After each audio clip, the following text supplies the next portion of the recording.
welcome to Generation Now TV, the web talk show for and by today's youth. I'm your host, Umar Mugni. Music is part of all of our lives. There's no escaping it. But how does music really influence us? How does it affect the way we think or the way we behave? A study shows that teenagers listen to an average of 2.5 hours of music per day. The question is, what are they listening to? We'll talk to a couple of teens to find out their favorite type of music and their favorite artists. Also, nearly 9 out of 10 teens have an iPod or MP3 player where they can listen to music out of the earshot of their parents. Is this a good thing?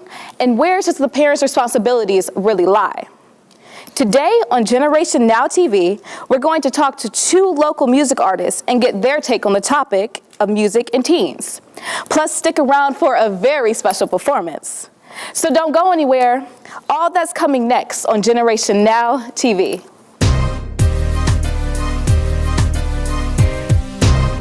Did you know that there were 3 heavens? Have you ever heard of Melchizedek? Did you know that Jesus had brothers and sisters? If you would like to understand the mysteries of the kingdom of God and understand God's plan and revelation for the ages, then Queen City Bible College is the place for you. Regardless of your background or your experience, you will learn biblical knowledge and practical principles that will help you reach your destiny and fulfill God's plan for your life.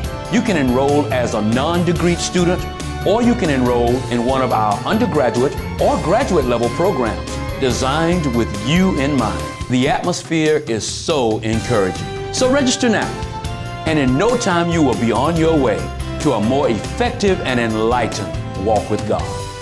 Queen City Bible College, preparing leaders for effective ministry.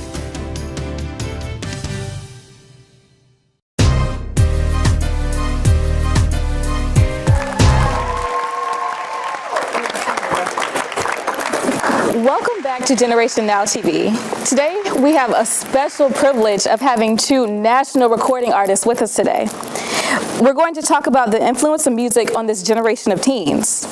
There's no doubt that music impacts our lives, but is that for the positive or for the negative? With me today are 2 individuals that are no strangers to the music industry. They're recording artists Cassandra O'Neill and Kenny Curry.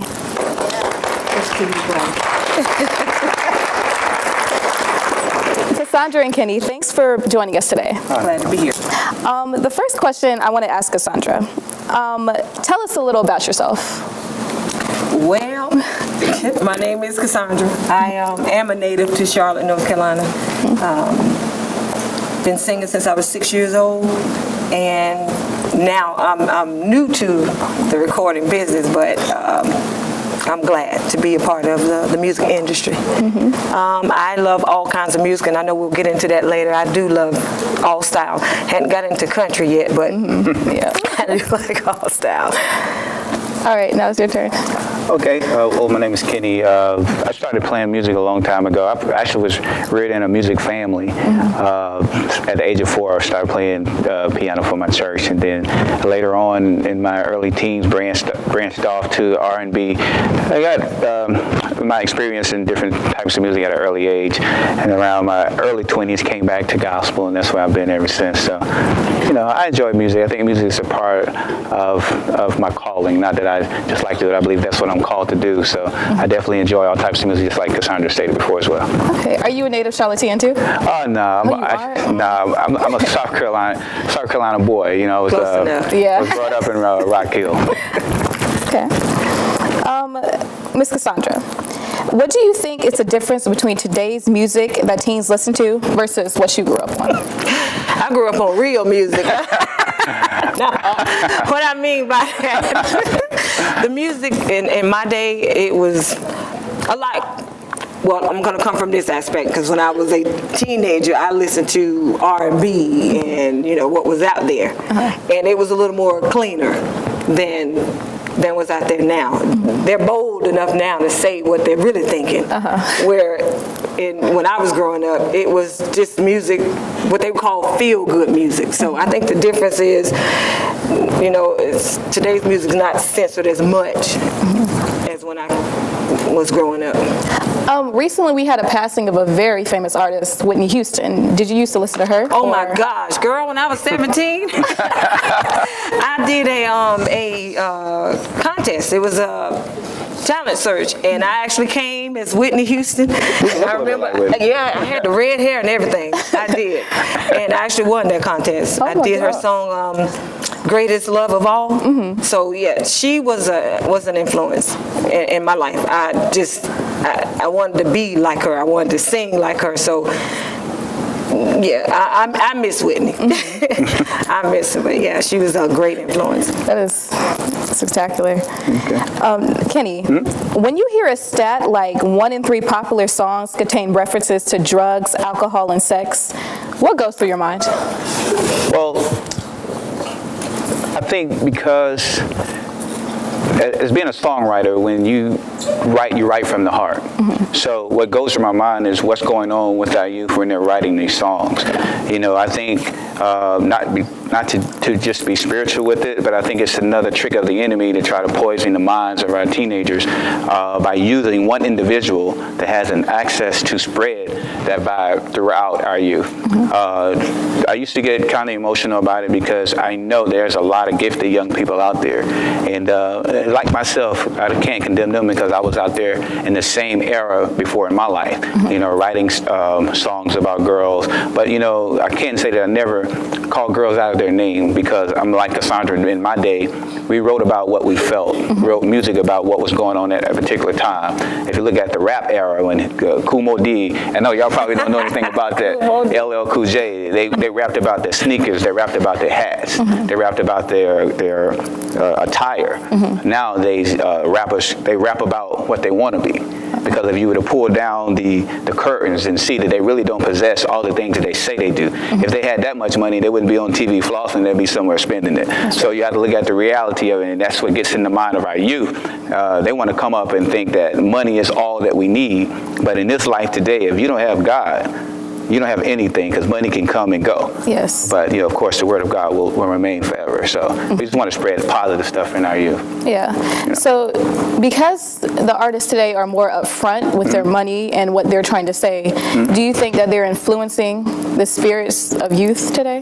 Yeah, it'd be different if they were showing them money and showing they got that money in a positive way. Most of the time when their message on how they got the money is by dealing drugs or doing something illegal. Yeah. But, you know, there's a lot of ways for young people to make money. Get an education. Exactly. You know, stuff like that. Go to school, get a nice job. Prepare yourself now while you're 15, 16 years old. So when you go to college, you already be a step ahead of the game. So when you get out, you get a nice job that you can really floss that money the right way and stand up and stick your chest out about it because you worked hard and you earned it. So. Yes.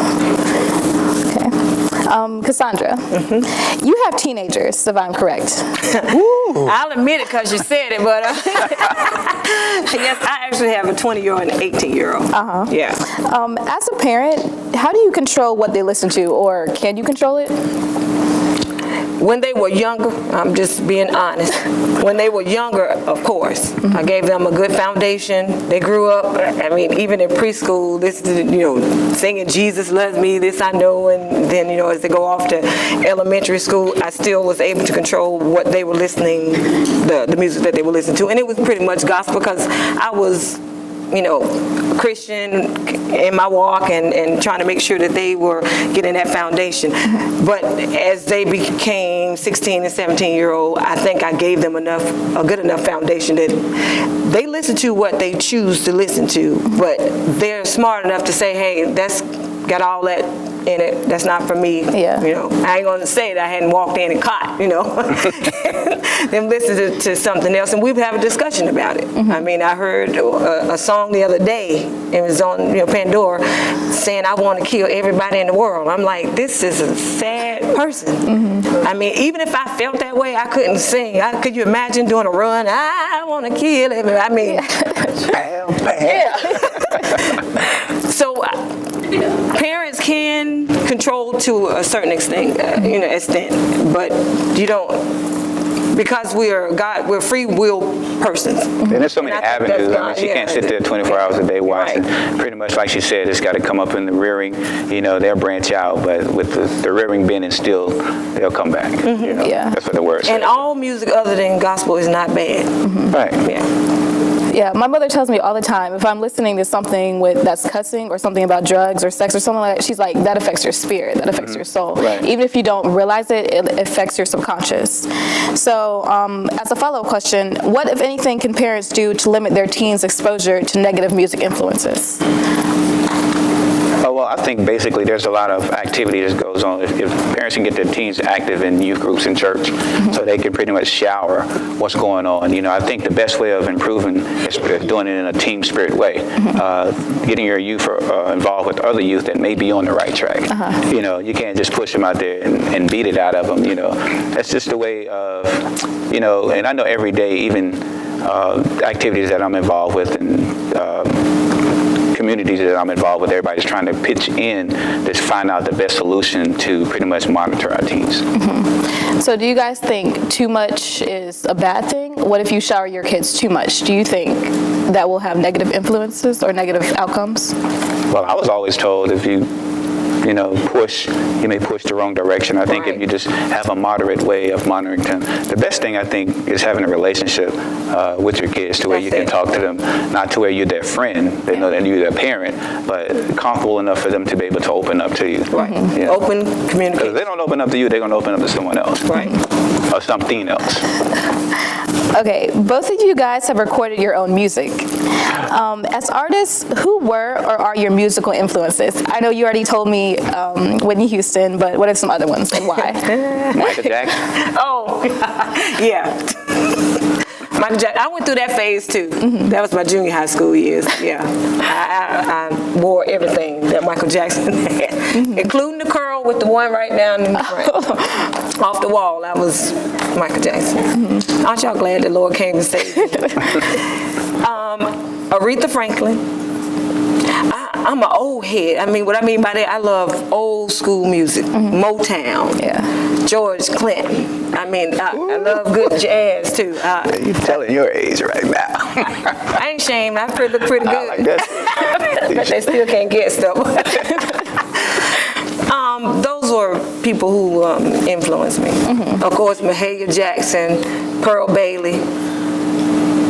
Because I had to watch, whatever was on the TV that my dad and my mom wanted to watch. I didn't have the privilege of picking what I wanted to see. So that's what some of the artists that I was seeing on television as I was growing up. Well, the thing is, music is a recycle. If you look at their audience, basically, if you look at the groups, if you look at New Edition, and if you were to pause it, if you go on YouTube right now and you find New Edition with the steps, the routine, and the nice suits, all you have to do is pause it. Then you go back and you look at the Temptations. You find the same thing. You can even go back and look at the Jackson 5. You see the same choreography. So it's not just that something new is being created. It's just being recycled in a different way. But basically the same thing. I came up on Michael Jackson as well. I like the Jackson, the brothers, because of the harmony. I'm a musician. I also like Prince because I respected his gift to where he played everything. It kind of influenced me to try to get out and learn more different instruments because I was just fascinated that everything he touched, it was like he was like a master at it. So I respected the gift and the musicianship within these artists. So actually, and Cassandra can agree, these artists basically trained us. When we listened, they motivated us to go out and do, and we had, to come to the decision how we wanted to display it. So that's what comes with our upbringing. I used to think that, watching Prince, all I need to know how to do is scream real good and hold it. So I never could sing that high. So. Oh, yeah, just hollering, throw your head back. I have to ask this question. You guys kind of answered it, but are there any artists today other than gospel artists that you guys like a lot or really listen to? Yeah. I shared all mine. Today, I like Tank. Y'all heard of Tank? Tank, yep. I like Malice Behavior. Y'all heard of them? Okay. Well, I like them. Raise your hand. I like Neo, Chris Brown. Yeah. I like a lot of R&B artists. I mean, to tell the truth, a lot of Christian people listen to R&B. Yeah. You know, God is love. You know, everything ain't bad about R&B. Everything ain't bad about jazz. I listen to a lot of jazz as well. I do listen to country. I got some country friends. Kind of started me out in guitar. So I do listen to country, and I also listen to rock. One of my favorites is contemporary Christian praise and worship. Oh, yes. That I listen to. So that's where I am right now. But it's a lot of artists I listen to every day. I listen to everything, basically. Are you guys Beyonce or Alicia Keys fans, or? I am now, Yes. only because it's one song, that Love on Top. Oh, that's a I'm good trying song. to think I of a love way that of song. converting that. Yeah. I mean, I really do. I'm a Beyonce fan. I know she's an attractive girl. Everybody wants to be a Beyonce fan because of the way she looks. But that's a talented creature. I mean, her vocals are incredible. Her writing is definitely awesome. So I like the gift in her. I mean, she's like amazing. Yeah. Amazing artist. Can I just say this, that it's not the music itself that makes a song bad. You know, it's not the music that makes a Christian song. It's the lyrics that make it a Christian song. Yeah. It's not the blues music that makes it blues. It's the lyrics that makes what it they're blues. saying. So I think if the parents, I'm going back to your question, if the parents would listen to what their children are listening to, and then they can go and say, hey, okay, that's all right, and not say anything, or if they hear something that concerns them, then as Kenny was saying, just have that conversation. So, Right. Yeah, more conversations needs to be had like this. So, well, thank you guys so much for joining us today. thank you. Up next, a special musical performance by Kenny Curry that you don't want to miss. You're watching Generation Now TV. We'll be right back.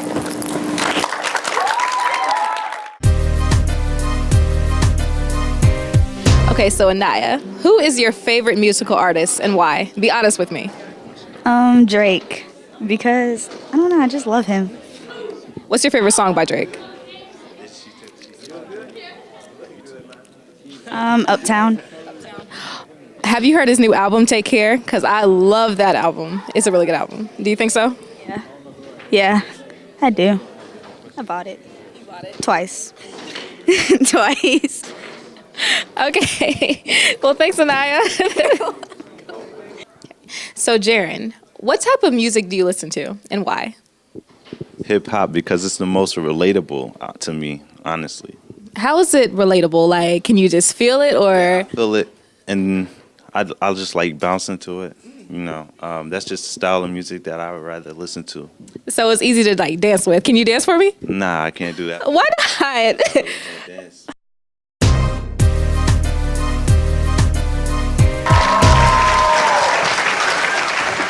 Welcome back to Generation Now TV. Now give it up for Kenny Curry.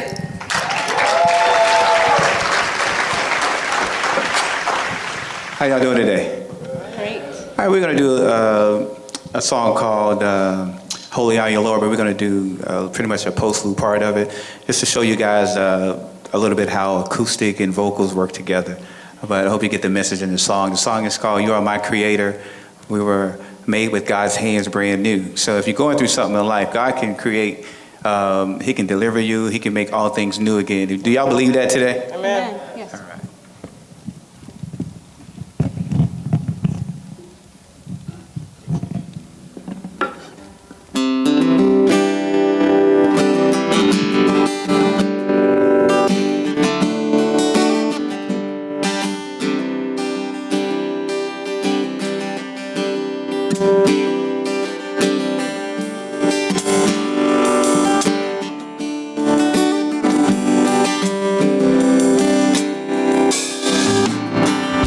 You are my creator. I was made with your hands brand new. I was placed in the earth with a purpose, and that's to live my praise to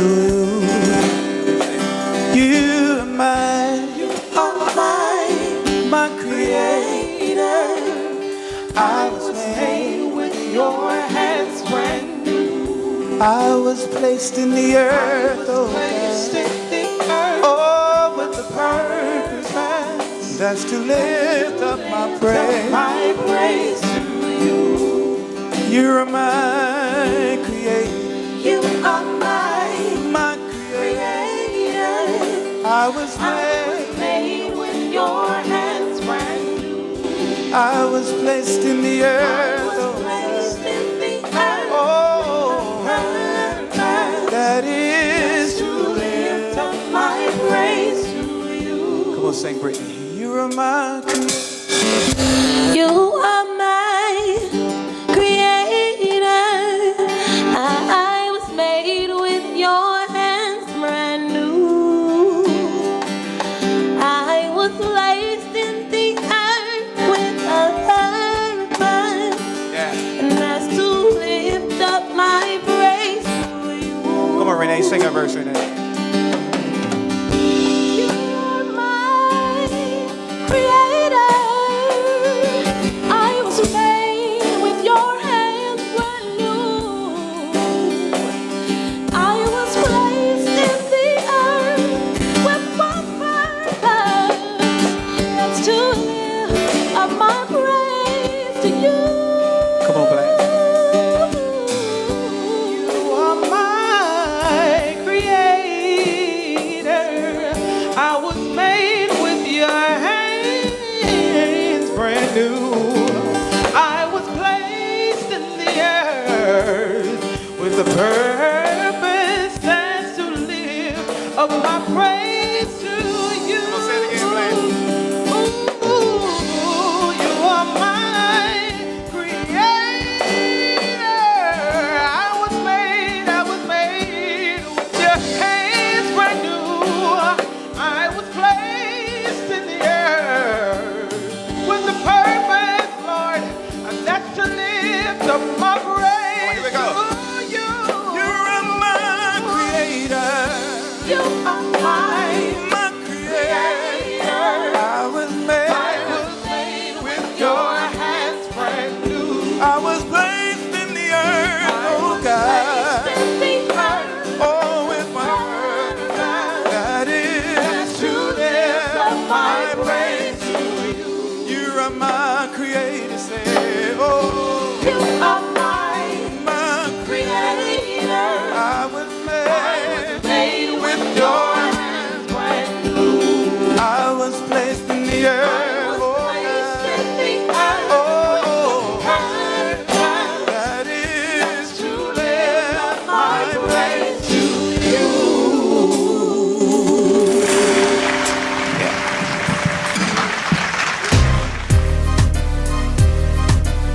So Donovan, this is a very serious question. You ready? Okay. If I were to pick up your iPod and turn it on, what song would be playing?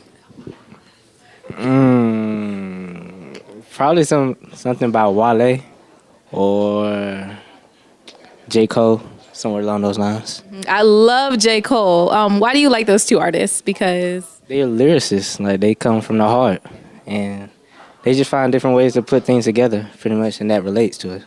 so they're poets. Yeah, I agree with that. Yeah. What's your favorite song by them? Ooh, it's not really songs; it's just their whole album pretty much sticks out to me. But by Wale, it would probably have to be Ambition. That's a good song. So Rosalind, you like music, right? You like R&B, hip hop, gospel? Okay, so can you give me your favorite R&B song? I Wanna Be by Chris Brown. Can you sing a little bit for me? I wanna be, yeah. Oh, I'm so jealous you can sing. I can't sing. Well, what's your favorite hip hop song? Ghetto Gospel by Tupac. Ghetto Gospel by Tupac. And your favorite gospel song? Father, can you hear me? Father, can you hear me? All right, okay. Thank you, Rosalind. I want to give a special thanks to Cassandra O'Neill and Kenny Curry for being with us today. Once again, I'm Umar Mugni. Thank you for joining us for Generation Now TV. If you want to be a part of the show or have questions or show ideas, simply log onto our Facebook page or YouTube page at Generation Now. Until next time, thank you.